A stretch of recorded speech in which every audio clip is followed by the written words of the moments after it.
Bom dia a todos. Eu gostaria inicialmente de agradecer imensamente a presença do professor Dr. Mário Brock, de Berlim, que é um grande orgulho para todos nós brasileiros, sejam neurocirurgiões ou não neurocirurgiões, pela brilhante carreira que ele teve, tanto no início no Brasil e depois na Alemanha, sendo uma pessoa de projeção mundial. O professor Brock é uma pessoa, fora a parte neurocirúrgica, extremamente interessado em história, uma pessoa de uma cultura muito grande, e eu fiquei muito satisfeito quando ele aceitou participar desse nosso novo projeto, que é uma série de livros que são os grandes nomes da medicina. Essa série é uma série de livros que está sendo lançada pelo INC e que já tem vários outros colegas que vão participar também dessa nossa série, não só neurocirurgiões, mas também outras especialidades. E a gente tem um prazer muito grande de saber que o professor Brock, que foi durante muitos anos o chefe em Berlim, fez o primeiro livro para nós.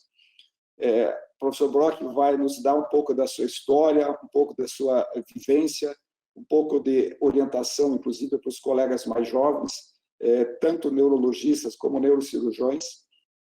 O professor Brock trabalhou em Berlim durante muitos anos, e trabalhar em Berlim é um desafio muito grande, porque se a gente for ver quem realmente fez história, principalmente na neurologia em Berlim, a gente vai ver nomes extremamente conhecidos, como Wernicke, como Oppenheim, como Brodmann, e uma série de outros colegas neurologistas famosíssimos que realmente tinham como a sua formação na época era o centro praticamente do mundo na neurologia clínica.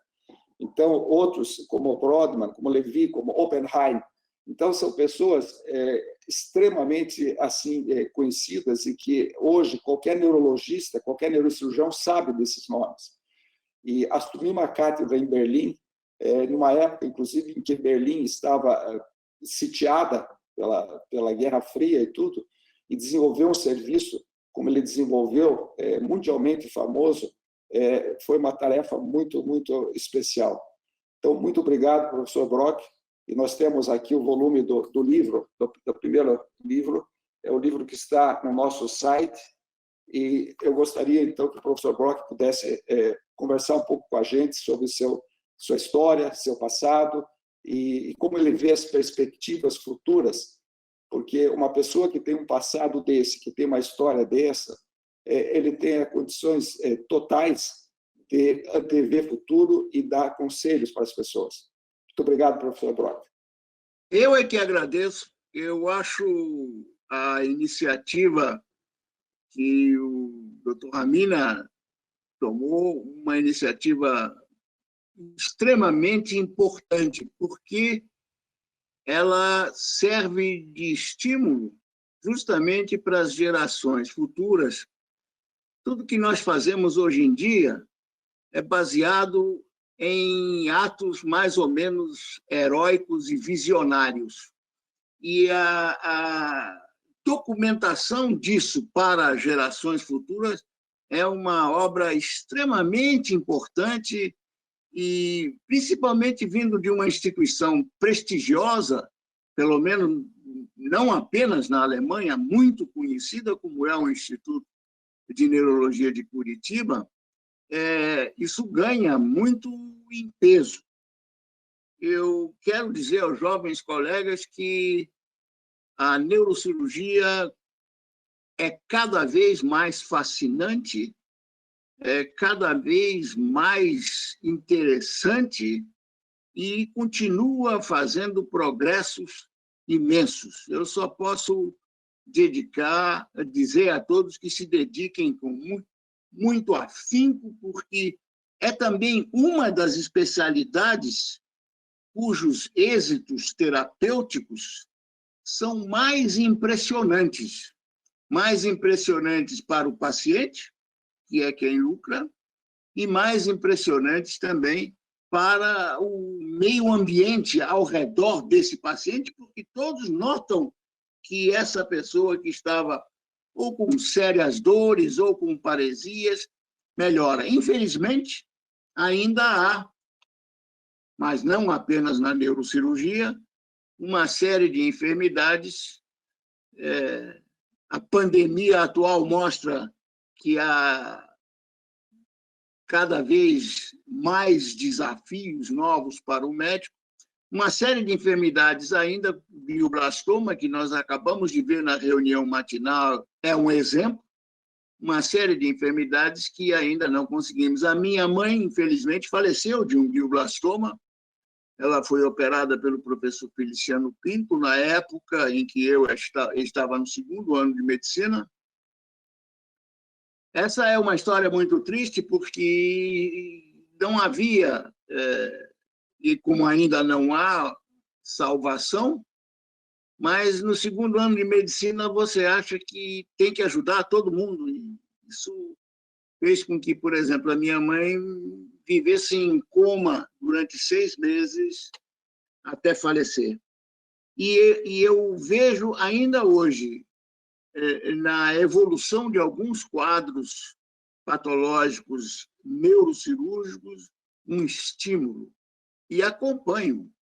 Eu sou professor emérito há 14 anos, mas acompanho com grande entusiasmo e interesse, e é isso que o neurocirurgião precisa muito, os progressos que têm sido feitos.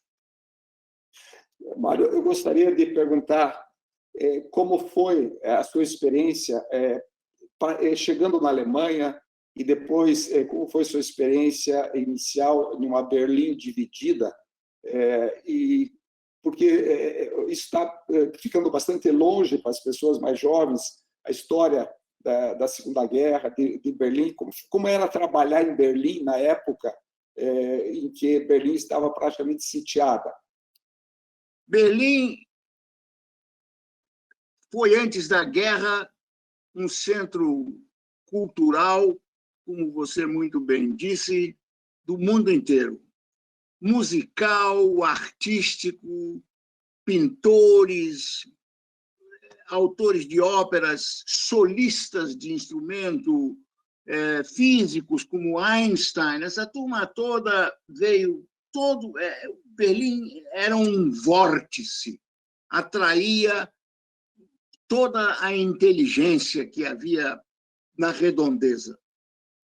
E a guerra, principalmente com a perseguição de certos grupos raciais, a guerra fez da Alemanha um país de 2ª divisão, do ponto de vista nos anos imediatamente após. Eu, quando cheguei aqui, a Berlim estava dividida, havia um muro, o muro cercava Berlim, o comprimento do muro era de... O muro eram 2 muros, era como uma garrafa térmica, que tem 2 paredes e no meio não tem nada. Então, havia um muro que tinha 5 metros de altura, depois vinha uma faixa em que não havia nada, era a famosa faixa da morte. Ela era minada, patrulhada e com cães de fila que não entendiam nenhum tipo de piada e não brincavam em serviço.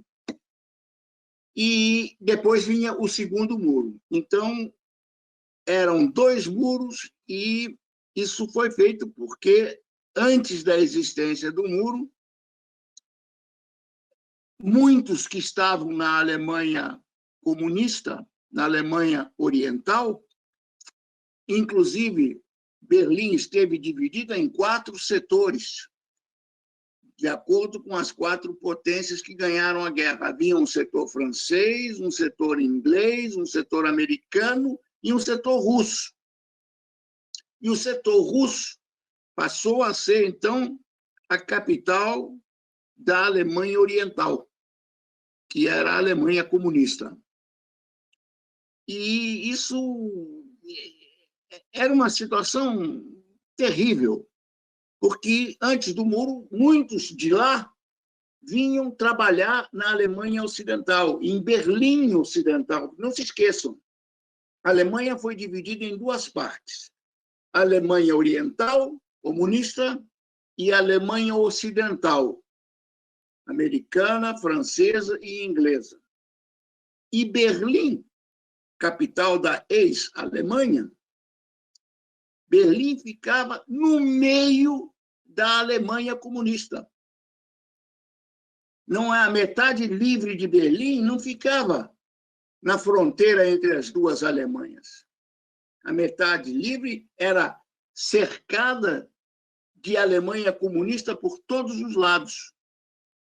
Tanto que houve uma vez, quando o muro estava lá, como a Rússia queria, a União Soviética, não a Rússia, queria englobar também a parte comunista de Berlim, a parte não comunista de Berlim, então o único acesso que havia para Berlim era por 3 corredores e pelo ar.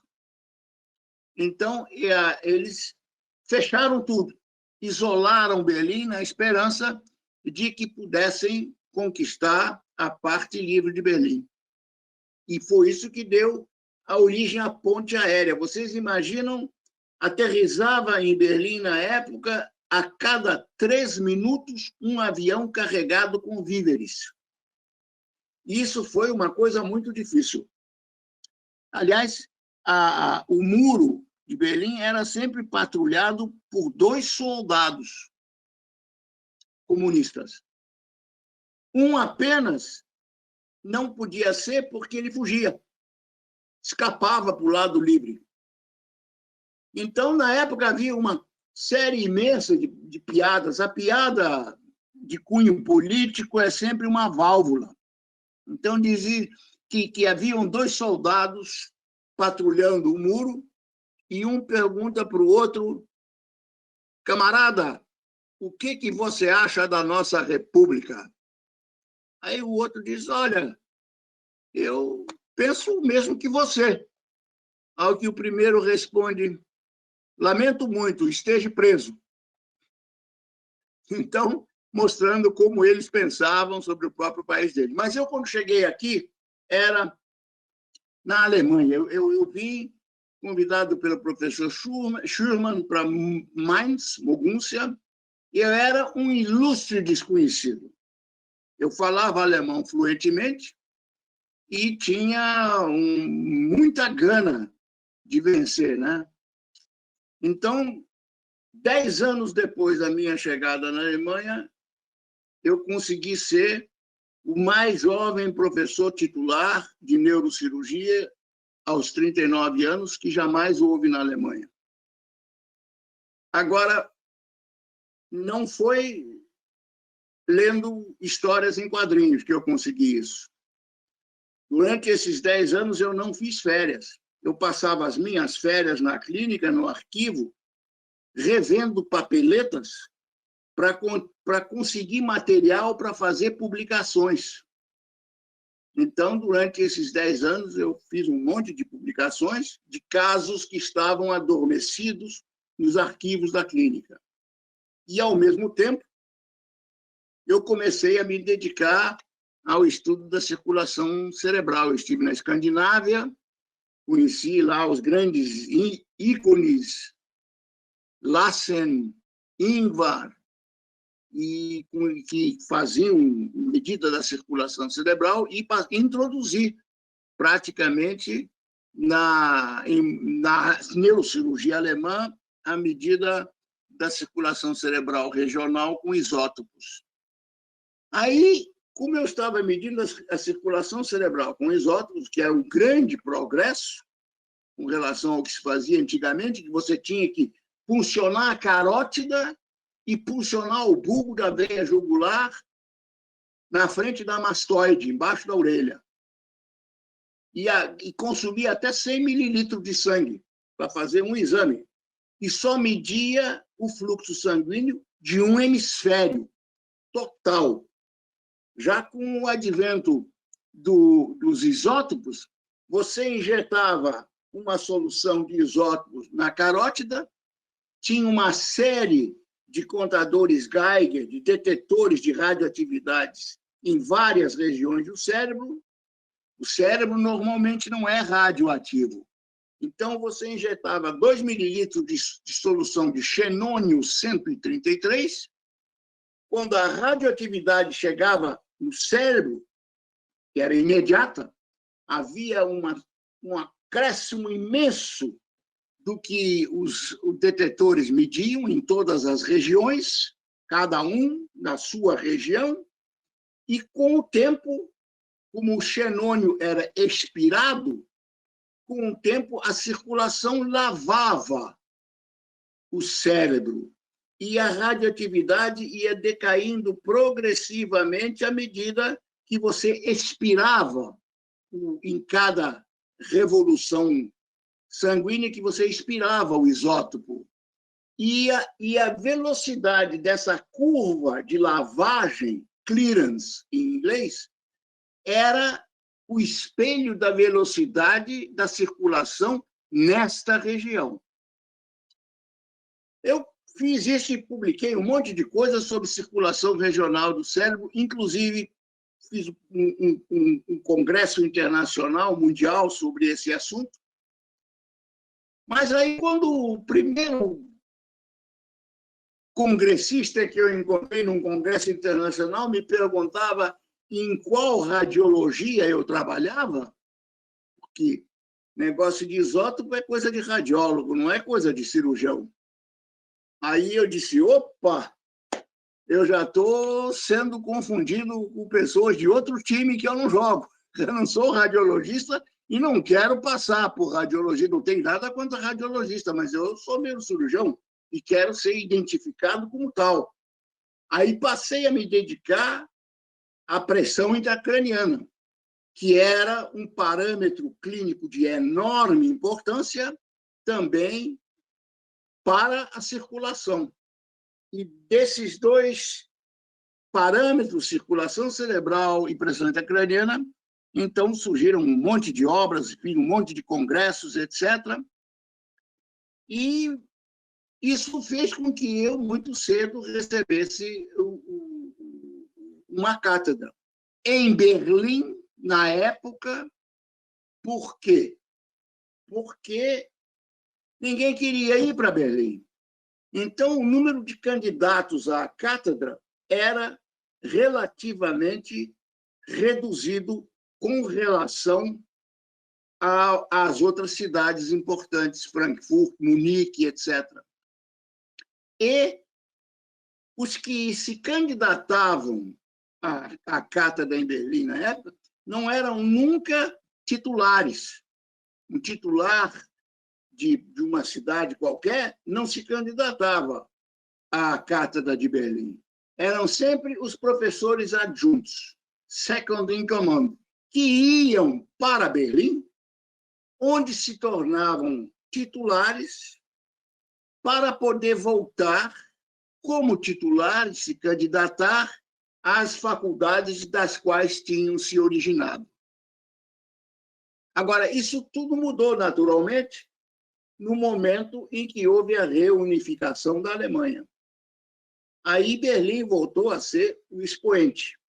Quando eu assumi a clínica em Steglitz, essa clínica fez, no ano em que eu a assumi, 79, fez 350 intervenções cirúrgicas. Quando eu passei a clínica ao meu sucessor, depois da reunificação, essa clínica tinha 3.500 intervenções anuais, tinha 9 professores adjuntos, 40 assistentes e cerca de 150 leitos neurocirúrgicos. Quer dizer, essa foi a trajetória, o destino me ajudou, mas eu também ajudei o destino a me ajudar. E o importante é o seguinte, eu tenho um contato intenso com praticamente todos os meus ex-assistentes, alguns dos quais hoje já são professores titulares aposentados. E mesmo as enfermeiras de sala e colegas que nos mandavam pacientes, eu recebo cerca de 50 a 60 e-mails por dia de colegas, amigos. E também é importante você fica jovem quando você tem muitos contatos e muita gente ao seu redor. Isso é muito importante. De 2 em 2 quintas-feiras, eu faço uma reunião Zoom com os meus ainda vivos colegas de colégio primário. Nós nos conhecemos aos 8 anos de idade e nos conhecemos há mais de 70 anos. Somos uma dúzia e os contatos nos mantêm jovens. Quem era bagunceiro na época, hoje em dia continua fazendo bagunça, e quem era sério, modesto e retraído, hoje em dia continua silencioso nas sessões Zoom que nós fazemos. O fato é que nós rimos bastante. O que eu quero dizer é que a vida é uma maravilha, a neurocirurgia embeleza a vida de todos nós, e eu quero incentivar os jovens que se dedicam a essa maravilhosa especialidade a continuarem firmes, porque vale a pena. Perfeito, Mário. Eu acho que, não sei se algum dos colegas gostaria de fazer alguma pergunta. Eu gostaria, talvez, que você falasse ainda assim, um pouquinho sobre Charité, que Charité sempre foi uma referência mundial na neurologia, na neurocirurgia. Eu tive a oportunidade de ir ao Charité, na época ainda que tinha o MUR, nós fizemos um curso lá no Charité Oriental, e eu lembro muito bem que, eu conversando com os colegas, nós fizemos um curso sobre cirurgia da base do crânio no Charité, e o colega da Alemanha Oriental olhou para mim e falou: do outro lado do muro, os meus pacientes teriam cura. Desse lado do muro, a gente tem todas as dificuldades. Então, se pudesse falar um pouquinho, eu sei que você gosta muito de história do Charité, eu sei que é impossível falar do Charité rapidamente, mas é um ícone para nós, assim. Não vou me estender muito. Charité é um nome... Charité quer dizer caridade. E a medicina, na época de 1700 e pouco, foi quando a Charité foi criada, o povo não tinha medicina. A medicina quem tinha eram os fidalgos, os monarcas, etc., e o povo pobre na rua.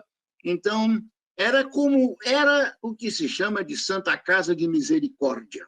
Misericórdia, caridade. Mas, como tinha uma boa situação e como tinha um sem número de pacientes à vontade, até hoje o Museu de Medicina da Charité é uma maravilha. O que você pensar de história, você encontra lá. E a Charité, na época, depois da guerra, infelizmente, ficou do lado comunista. E como ficava do lado comunista, não tinha os recursos necessários. Por exemplo, no início, quando eu cheguei aqui na Charité, havia uma fotocopiadora em toda a Charité que era no gabinete do diretor. Isso era não apenas sinal de pobreza, mas sinal de falta de liberdade. Era o medo doentio de qualquer coisa conspirativa. O que manteve a Charité, o que manteve o regime comunista na Alemanha Oriental, foi exatamente o terror, o medo, muitos casos tristes de casais em que um dos cônjuges era membro do serviço secreto e espionava o outro sem que o outro soubesse. Coisas terríveis. Mas, medicamente, a Charité, depois da reunificação da Alemanha, foi altamente subvencionada, foi altamente modernizada, e a Charité é, hoje, sem favor o mais moderno hospital da Europa. Isso não há a menor dúvida. Os recursos que existem lá e as facilidades que existem lá são absolutamente indescritíveis. E ser neurocirurgião da Charité é uma grande responsabilidade, mas também é uma grande alegria. Bom, nós vamos dar mais um pouco de continuidade, vamos ter que continuar o nosso trabalho diário. Uma nova oportunidade, eu gostaria de convidar o professor Brock para fazer parte de uma reunião que nós temos no INPE, que chama New Ideas for Life. Nós vamos ter uma possibilidade de conversar pelo menos aí 1 hora, 1 hora e meia, e depois todos vão ter condições de discutir, não só médicos, como também outros colegas, ou pessoas de outras áreas. Então, eu gostaria, para finalizar, professor Brock, que fizesse uma menção para os colegas mais jovens de como deveriam seguir as suas carreiras e quais são as perspectivas que esses colegas mais jovens deveriam ter nesse mundo tão complicado que a gente vive. Eu só posso dar conselhos positivos, mas eu posso também dizer que evitem a tentação do lucro fácil, não compensa em medicina, e pensem sempre na bela missão que vocês têm. Isso, quando se fala isso, está falando, dizendo frases bonitas. Não, não, não, não. Realmente, a prática da medicina tem um teor fantástico. Eu não sei se eu poderia exercer com a convicção que exercia a medicina qualquer outra profissão. Não me ocorre nada que exigisse de mim tanto afinco, tanta convicção e também tanto otimismo como a medicina. Essa reunião que você mencionou, meu querido amigo Ricardo, eu participarei dela, se convidado, com o máximo prazer, às vezes que necessário for, e o que eu puder fazer para ajudar, para estimular tanto o Instituto de Curitiba quanto algum colega jovem, eu farei com o máximo prazer, porque a gente só deixa... Você só morre, dizia Balzac, quando você é esquecido. Então, as sementes que a gente planta na jovem geração, elas frutificam e dão frutos, mesmo depois que quem as plantou não mais existe. E é esse otimismo que eu quero transmitir a todos vocês, e estou à disposição desde já. Me alegro pela nova participação e mando um grande, fraterno abraço a todos vocês. Muito obrigado por terem participado dessa reunião. Nós que agradecemos, foi um prazer, uma honra muito grande, e vamos continuar em contato e vamos desenvolver muito trabalho juntos, com a expectativa de um dia poder recebê-lo aqui no nosso instituto. Com certeza. Um bom muito dia obrigado. E vamos manter contato. Muito obrigado. Um bom trabalho. Tchau.